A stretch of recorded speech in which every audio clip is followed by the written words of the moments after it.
Hello guys, you are welcome to the Prime channel. Today we are going to be talking about forward computation. Hello guys, today I will be showing you how to compute the coordinate of an unknown point. We are given the coordinate of a known point like this one and the bearing and distance of each line. From here we are given the coordinate of this particular point PL1. Now we need to get the coordinates of the other point, the PL2, PL3 and the SCOY. Now it is very simple. We are going to go through the steps in order to get the coordinates of these points, and then we are going to show a little practical of it. Then you guys are going to be good. Well, look, while watching this video, please don't forget to like, comment on the down link below, and please try to subscribe. Now we'll be looking at the steps in order to get the coordinates of a known point. We are given the coordinates of a particular point and the distance and bearing of the other lines. The first thing that we are going to do is to compute for the change in nothing. We need to compute for the change in nothing and easting of each solid line. The next step we are going to do is to compute for the arithmetic sum of both change in nothing and easting of each solid line. And the third step we are going to follow is to calculate for the computed coordinate of each point. We need to calculate the computed coordinate of each station. The next thing we are going to calculate the error or the mismatch of the known point. It is the difference between the calculated coordinate and the known coordinate. That will be our error or our mismatch. Then the next thing we are going to do after we are getting our error is to distribute that error to each station that we are having in order to have our error. Then the next step we are going to be following is to find the final coordinate of each station. That is, we are going to be adding the calculated coordinate and the error together so that we can have our final coordinate. Then that's all with the step. The next thing we are going to be looking at is the formula we are going to be using. So here now, to calculate our change in nothing, it is distance multiplied by the sine of the bearing, and change in distance multiplied by the cosine of the bearing. And in order to calculate our calculated coordinate, then for the nothing that will be the nothing plus or minus the change in nothing, and for the easting that will be the easting plus or minus change in easting. Then for the error, just over that time, which is the exclusion, then it will be the calculated coordinate minus the known coordinate. And then in order to distribute our error, the distributed error will be the error that we have gotten divided by the total arithmetic sum multiplied by the arithmetic sum of each station. And after we have done that, we have to calculate our final coordinate, which means the final coordinate for the nothing will be the calculated nothing plus or minus the error, and calculated easting plus or minus the error. Now let's move to the sheet that I have been already prepared. If you look at this sheet here, guys, you can see I prepared the station 4 and the station 2. Here we have already written down the bearing and the distance of each solid line, as well as the coordinate and the known point. After we have done that, we are going to move to the next stage, which is to calculate the change in nothing and change in distance of each point. As I said last time, we need to calculate our change in nothing. We are going to be using the formula that I just showed the other time, which is this. To calculate our change in nothing, that will be our distance multiplied by the sine of the beam.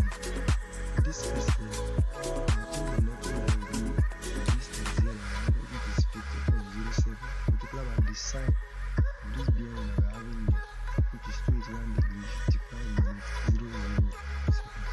So whatever answer we have gotten, either in positive or negative, will be written down here. Do the change in nothing. We do the same thing for the change in listing as well. Then our answer will be written down here below the change in listing. And we are going to do the exactly same procedure for each solid line. So as you can see here now, I've done the same procedure. You are following this video normally as you're supposed to, then you are going to get the same answer that I've gotten right here for compute our change in nothing and change in this thing for each solving line.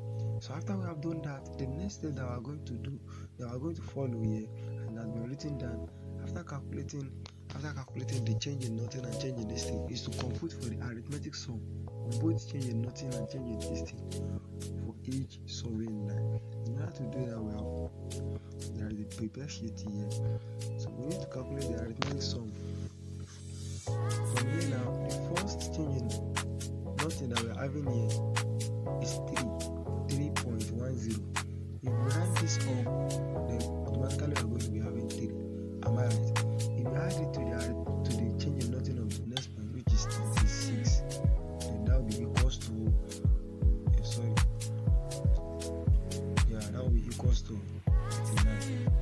When we add this particular 39 to the arithmetic sum and to the change in nothing of the next point, which is represented to 2, that will be 39 plus 2.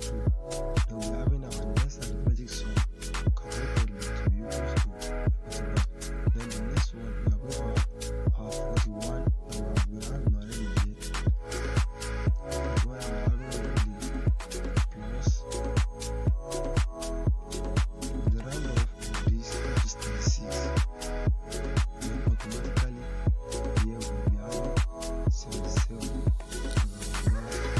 30. So as you can see it right.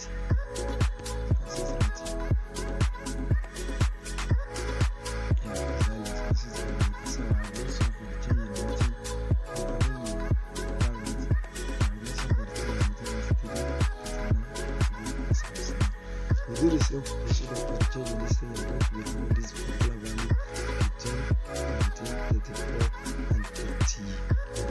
After having done that, the next step that I'm going to follow here, and this stated, is to calculate for the computed coordinate of each point. Now, in order to calculate for the computed coordinate of each point, we're going to use this particular formula to calculate for the computed coordinate. Calculate for the computed coordinate of each point. We're going to be using this formula, which is what our calculated coordinate for nothing will be on nothing plus or minus the change in nothing, and for the piston plus or minus the change in piston. As you can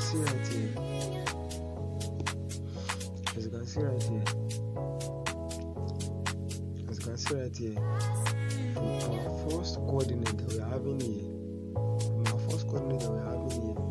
if we add our change in nothing and our change in this thing that we have already calculated, we're going to have this next coordinate plus the other one. We are going to have this next coordinate plus the other one.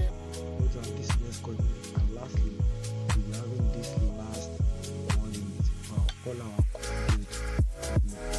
After we got in all our computed coordinates, the next thing that we need to do is to calculate for the error or the misclosure between the computed coordinate and the known coordinate. The computed coordinate for this last point, the known coordinate will transfer from this place to this place. So if you find the difference between these two coordinates, you are going to be having this particular error right here, which is 0.975 minus 0.000, and nothing distinct respectively. So for me now, I'm not going to do that only. We need to distribute this particular error we are having here to each and every station. And from the formula that is stated here, in order to get our distributed error, so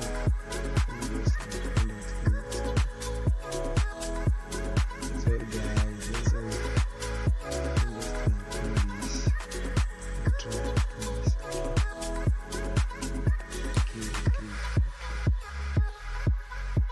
As you can see here, so in order to get our distributed error here, and that will be the error that we have already calculated divided by the total arithmetic sum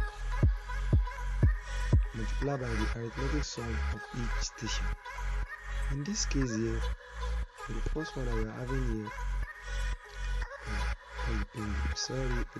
here it is. For this one that we are having here, the error that we are having here for the nothing, that's 0.975 divided by the total arithmetic sum, which is 77, multiplied by the arithmetic sum of the first point, which is 3. do that, then in your answer, you press down on your calculator, automatically you'll be having your answer for the first point. You're having your answer for the first point to be equals to minus 0.038, which is right here. We follow the same procedure for the next station. That means we'll be having our minus 0. Let me do this. Okay. Our minus 0.975 divided by total arithmetic sum, which is 75, divided by the arithmetic sum of the next station, which is equal to 39. You calculate that properly, you calculate that well, we are going to be having our next answer here, which will be this minus 0.192. So if you do the same thing for all the points and as well as the distance, we will be having all these values as I already been written here. This. So having been got that, we need to calculate our final coordinate. That's the last step that is on the list here. We need to calculate our final coordinate. That is, calculating the final coordinate of each station. And the formula to do that will be the computed nothing plus or minus the error, the computed distance plus or minus the error. So from here now, you can see we can easily do that here. Our computed nothing here plus or minus the error gives us our final coordinate for that particular point, which is PL2. And then we do the same thing with our computed coordinate minus this error to give us our final coordinate for the PL3, and the same thing for the last point. And that's how we're going to get our computed coordinate for each and every point. Then from here we'll be having this last sheet right here. That will be our final coordinate for each of the points. PL2, I've already known the coordinate of the PL1, the PL3, and the last one, which is the CSOY. We are the coordinate of the unknown using our manual computation. Thank you guys for watching this video. Please don't forget to like. You can put your comment in the comment box below and subscribe. Thank you guys. See you next class. Bye.